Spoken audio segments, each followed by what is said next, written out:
What's up guys, kembali lagi di Naiku Channel. Pada video kali ini kita akan membahas fakta seputar kesehatan. Fakta apa yang bakal kita bahas? Ikuti terus video ini. Fakta kesehatan kali ini kita akan membahas seputar kemampuan tubuh untuk mengkonsumsi oksigen. Gue mulai dari sedikit cerita terlebih dahulu dari beberapa media online yang gue baca serta beberapa pengalaman dari teman gue. Jadi saat pandemi ini banyak orang yang memiliki hobi baru, diantaranya itu hobi bersepeda. Nah, hobi ini memiliki hal positif serta hal yang negatif. Dimana hal positif yang dapat diambil mungkin bisa dapat meningkatkan imun tubuh dengan kadar latihan yang optimal. Namun hal buruknya itu yang bisa terjadi tidak banyak dari mereka atau tidak sedikit dari mereka yang mengalami seperti kelelahan yang dapat mengakibatkan terjadi pingsan saat bersepeda. Ada juga yang terjadi kram otot saat bersepeda. Nah, hal-hal ini mungkin perlu kita hindari dalam bersepeda tersebut. Nah, dan hal ini juga ada kaitannya dengan cara tubuh untuk menggunakan oksigennya. Nah, fakta kesehatan kali ini kita akan membahas seputar bagaimana tubuh menggunakan oksigen serta bagaimana cara tubuh untuk meningkatkan atau cara kita untuk meningkatkan kemampuan tubuh untuk menggunakan oksigen agar menghindari terjadinya hal-hal yang tadi sudah dijelaskan. Jadi, kemampuan tubuh untuk menggunakan oksigen itu biasa sering disebut sebagai VO2 max, di mana kemampuan tubuh seseorang memiliki kemampuan yang berbeda-beda untuk menggunakan oksigen yang ada dalam tubuhnya. Misalkan seorang yang baru melakukan aktivitas fisik itu akan jauh berbeda kemampuannya daripada atlet yang sering melakukan latihan atau olahraga secara rutin.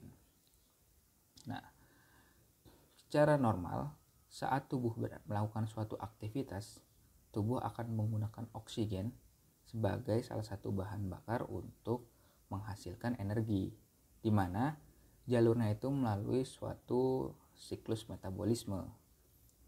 Nah, secara garis besar kita bisa membagi metabolisme ini menjadi aerob dan anaerob.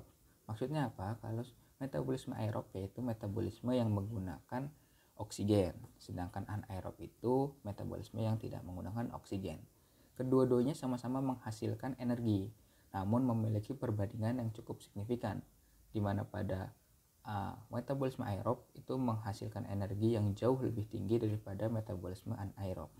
Dan juga pada metabolisme anaerob ini biasanya itu menghasilkan suatu zat sampingan yang biasa itu disebut sebagai asam laktat. Gunanya apa? Nanti di belakang bakal kita jelaskan. Nah, saat tubuh melakukan suatu aktivitas, dalam kadar tertentu tubuh akan dapat mengkonsumsi oksigen secara optimal. Artinya akan dihasilkan suatu energi yang cukup untuk tubuh. Tapi dalam batas waktu tertentu yang mencapai limit tubuh, oksigen dalam tubuh itu akan secara drastis berkurang. Saat tubuh itu memiliki oksigen yang sangat berkurang, secara otomatis tubuh akan merubah jalur metabolismenya, di mana awalnya menggunakan metabolisme yang menggunakan oksigen, berubah menjadi metabolisme yang tidak menggunakan oksigen. Nah, saat hal itu terjadi, akan terbentuklah produk sampingan yang tadi sudah saya jelaskan berupa asam laktat. Nah, asam laktat ini memiliki suatu efek negatif pada otot, yaitu menyebabkan kekakuan pada otot. Dan biasanya juga asam laktat ini yang menyebabkan suatu kekeraman pada otot. Itulah mengapa saat kita aktivitas yang sudah cukup lama,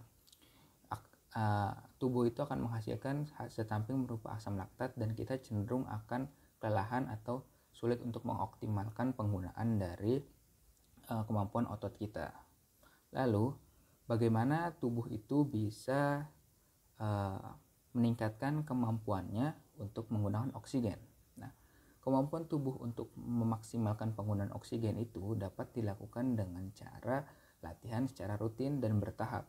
Seperti halnya seorang atlet yang terus dilatih akan menghasilkan suatu tubuh yang sehat dan stamina yang kuat, dimana apabila dibandingkan dengan seseorang yang baru melakukan suatu aktivitas olahraga itu jauh berbeda.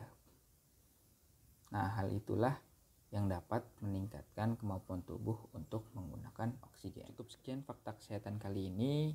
Apabila kalian memiliki kritik dan saran serta perbedaan pendapat, bisa langsung didiskusikan dengan saya melalui kontak yang ada di deskripsi di bawah ini.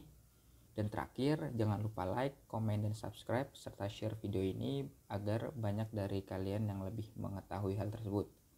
Kurang lebih mohon maaf, terima kasih.